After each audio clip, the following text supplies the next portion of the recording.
Are we even surprised anymore? So according to various journalists, especially Alvaro Colmenero, who's doing an amazing job, and even by Movsar Evloev himself, he says he's going to be fighting in July. Volkanovski is going to be fighting in September. If they both win, they'll fight each other later. Wait, so who's Volk defending his belt against in September? For UFC 320, it is in talks that Alexander Volkanovski is going to defend his title against Yair Rodriguez again. The rematch in Guadalajara, Mexico on September 13th. We're not surprised. Since 2024, the UFC's been making, on the regular, undeserved title fights. And this is yet another one. They needed the highest gate they could possibly get. They needed a popular Mexican fighter to headline the card in Mexico. That is Yair Rodriguez. It's the only explanation. There's no other reason Yair would get a title shot. He got smoked by Volk in the first fight. And ever since then, Yair Rodriguez has only one win. A decision win against a way past his prime, Patricio Pitbull. That's it. He also lost after fighting Volk. He got submitted by Brian Ortega. First the Merab and O'Malley rematch, and now the Volk and Yair rematch. Is it all about the money? Is that what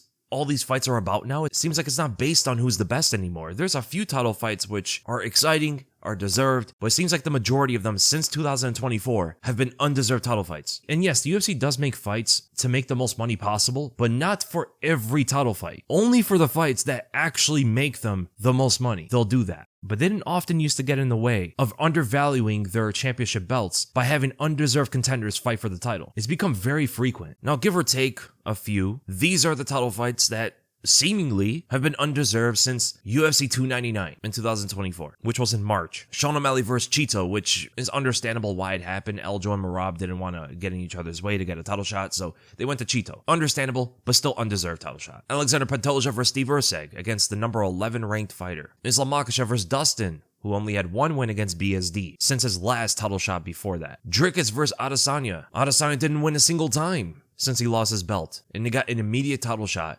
against Dricus. Alex Pereira versus Khalil Roundtree. Khalil was like number 8 in the rankings. His best win was Anthony Smith. He got a title shot over Magomed Ankalaev, who fought a week before them, which was crazy. A worthy opponent, but not a deserved title shot. Raquel Pennington versus Juliana Pena. Just banking on that Pena beat Nunes once. She did not deserve a title shot either. John Jones versus Stipe doesn't even need an explanation. Alexander Pantoja versus Kai Asakura, guy who made his UFC debut, got a title shot. Now we also have Merab versus O'Malley 2, which makes no sense. And now we have Alexander Volkanovski versus Yair Rodriguez 2. Yair has a better chance to win this time, given that Volk is older. Volk's chin is probably not as good as it used to be. Yair is pretty much banking on that Volk is just not going to be the same guy he fought the first time. After all the damage in the Diego Lopez fight, maybe Yair can actually win this one. And he's getting a title shot over Movsar Evloev, who is logically the number 1 contender. Like, there's nobody who should get a title shot over him. He just beat Aljamain Sterling. He beat Aljamain Sterling and Arnold Allen and Diego Lopez and Dan Ige, even though the Lopez and Allen fights were very close. I thought Allen beat Evloev, but still, he has a win over all of these guys. By default, he should get a title shot. The integrity of the sport is getting damaged by all these undeserved title fights.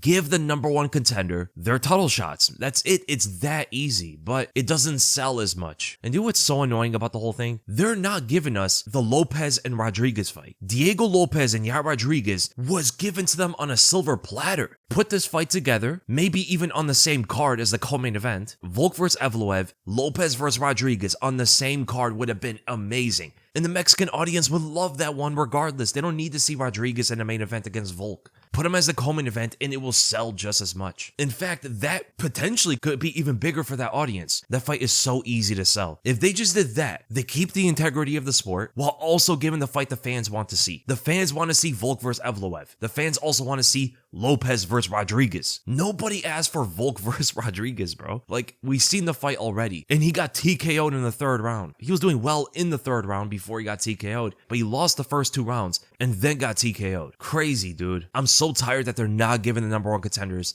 their title shots. It's such an easy concept that it should be the norm. It used to be. I don't know what happened since. It's been honed in on what fight makes the most money now. Like, completely honed in on that. That is the absolute focus, it seems like now. Because O'Malley vs. Chito 2 was the biggest fight they could possibly have put on at the time. Pantoja vs. Erceg, I guess it's because it's a new challenger or something like that. Islam vs. Dustin was probably the biggest fight at the time. Rodriguez versus Adesanya was the biggest fight at the time. Pereira and Roundtree, I guess just a fight to save the card, but they had Uncle Live there. They could have just went to him. Raquel versus Juliana, the biggest fight they could have put on at the time, because Juliana did beat Nunes before. That is the main selling point for the bantamweights, other than Kayla Harrison. John Jones versus Stipe, at the time, probably the biggest fight. They were selling it as the greatest light heavyweight versus the greatest heavyweight, and we don't know how well the card did, but I guarantee it sold well. Pantoja versus Asakura. Honestly, they were probably hoping Asakura was going to beat Pantoja, because if he did, they would have had a superstar from Japan, and with the rising contenders of Tatsuro Taira and Rei Tsuruya, they could have focused entirely on Japan for the flyweight division, with Asakura as their champion. But Pantoja beat him, so it's understandable business-wise why they went to Asakura, but still undeserved title shot. Merab versus O'Malley is probably still the biggest fight in that division. That's why they're going to it again. And that is the trend with a lot of these title fights. Which one makes the most money? And with Volk versus Yair, it seems like it's another one of those. It makes more money for the UFC than having Evloev in the main event. I absolutely do not agree with it, but that's just how it seems like they're running these title shots now. So who is Evloev going to fight? He says he's fighting in July, and the rumors have been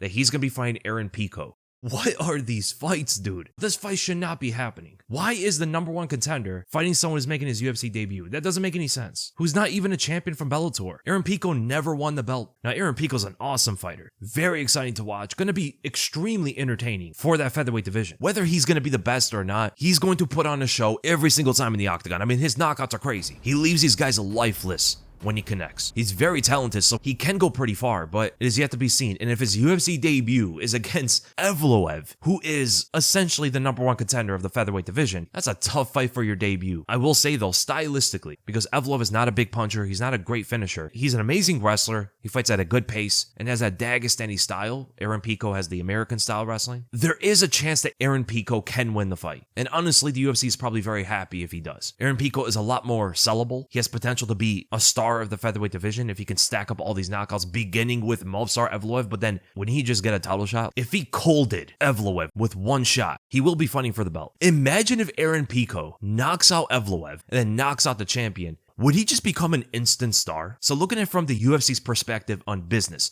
what makes the most money? You see that Movsar Evloev is not the most popular fighter. He's not the biggest fan favorite. He doesn't finish fights. He's a great fighter, undefeated. But you want a knockout artist like Aaron Pico to beat him. I guarantee they want Aaron Pico to be the face of the featherweight division. Not only does he have the fighting style that every fan will enjoy, always goes for the finish, he's also very well spoken. Besides John Jones, who honestly, I don't even look as the champion right now, there is no American champion in the UFC. And the UFC wanting him to fight Movsar Evloev this quickly might be a testament to that. He's been doing very well in his latest fights. They did the whole press conference with him just to announce that he was signed to the UFC. He's very well spoken, very respectful. I think that's what the UFC wants, but we'll see. I don't think he beats Evloev. I think Evloev wrestles him to a decision, but stylistically, it is a very dangerous fight for Evloev because he needs to be perfect for all 3 rounds. Aaron Pico needs to land one shot, one power punch to end that fight. He also can wrestle very well. He's very explosive. He's incredibly fast, very strong. The guy's built like a brick house, and so is Evloev, so it's going to be very interesting. But at the end of the day, it should be Alexander Volkanovski versus Movsar Evloev, Diego Lopez versus Yair Rodriguez, and have Aaron Pico fight like Dan Ige or something like that. That'd be a great fight because Dan Ige, he's a good fighter, but he's like a gatekeeper to someone that has actual really good talent. Like Dan Ige is a hard fighter to look good against, even shown in the Diego Lopez fight on short notice. The guy really got off the couch to fight Diego and made it a competitive fight. But if you can beat